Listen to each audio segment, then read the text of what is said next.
When you enter a room, sometimes you can almost feel the weight of unspoken things in the air, can't you? You can sense it like a quiet hum, a subtle tension, those thoughts swirling in the background. And sometimes, just sometimes, they'll try to tell you everything you need to know. But you can tell deep down that what they're telling you, it isn't really the whole story. It isn't the truth of the situation. It's just their perspective, isn't it? The way they're interpreting things. And yet, you can't help but feel there's more. You know there's more. So imagine for a moment walking into a room with a group full of people, and there's this sense that they've seen it all before. They've been around for years, some even decades, and they've run businesses, made decisions, led people. When you step into their world, it's easy to see how they look at someone new coming in. Someone who's perhaps not yet earned their stripes. They might even look at you and think, what can this person possibly teach me? How could they possibly know more than me? And yet you know they haven't seen everything. They haven't seen the new ideas, the fresh perspectives, the way a different approach could light up the room, could open up new possibilities they might not have even considered yet. And this is where the art begins. You might walk in, feeling a little bit like an outsider at first, but you already know something that they don't. You know when you acknowledge them, truly acknowledge their experience, their expertise, when you let them know that you're not there to tell them how to do their job. You get to see things happen. You see their shoulders relax, their arms unfold, and their eyes soften.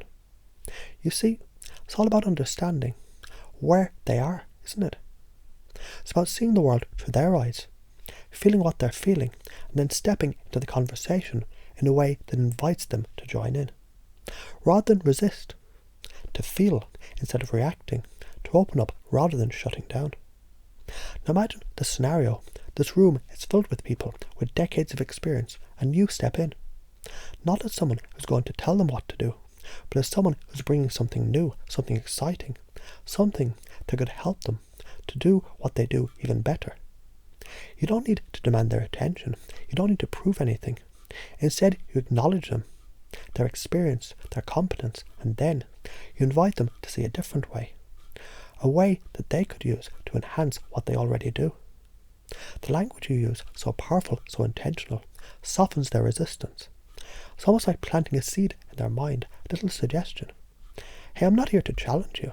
I'm here to offer something that might help. And as you speak, they start to feel it. The recognition that you value them, that you respect their experience. It's in the way you phrase it, how you hold space for them, how you drop little clues in your words that allow their minds to begin to consider, maybe this could be something useful for me. And then you introduce the idea of choice.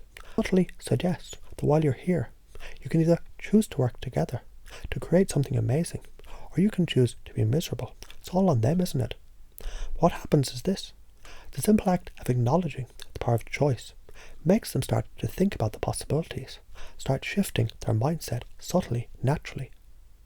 What you'll notice over time is the transformation. The first signs come in the little things. A slight shift in posture, a quiet glance exchanged, a smile that wasn't there before. You see, as you speak, as you subtly direct their thinking, their internal world begins to shift.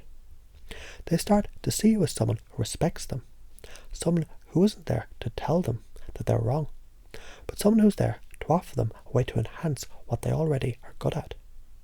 When you meet people where they're at, when you can see the dynamics, when you understand the underlying fears, the discomfort, and you acknowledge them with grace, you've already won.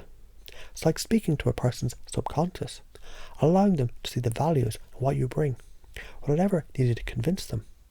The beauty is when you address their concerns up front, before they even arise, inoculate the group against resistance. You've preemptively handled the problem.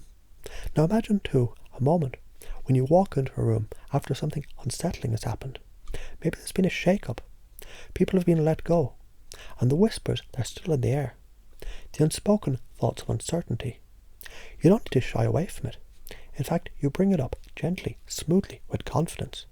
You acknowledge the reality, but you frame it in a way that allows you to release their tension. You tell them, yes, it's there, but we're going to use this to create something better, And just like that, the energy shifts. The room feels lighter. People begin to breathe easier because the unspoken has been spoken. And now they don't need to carry that weight anymore.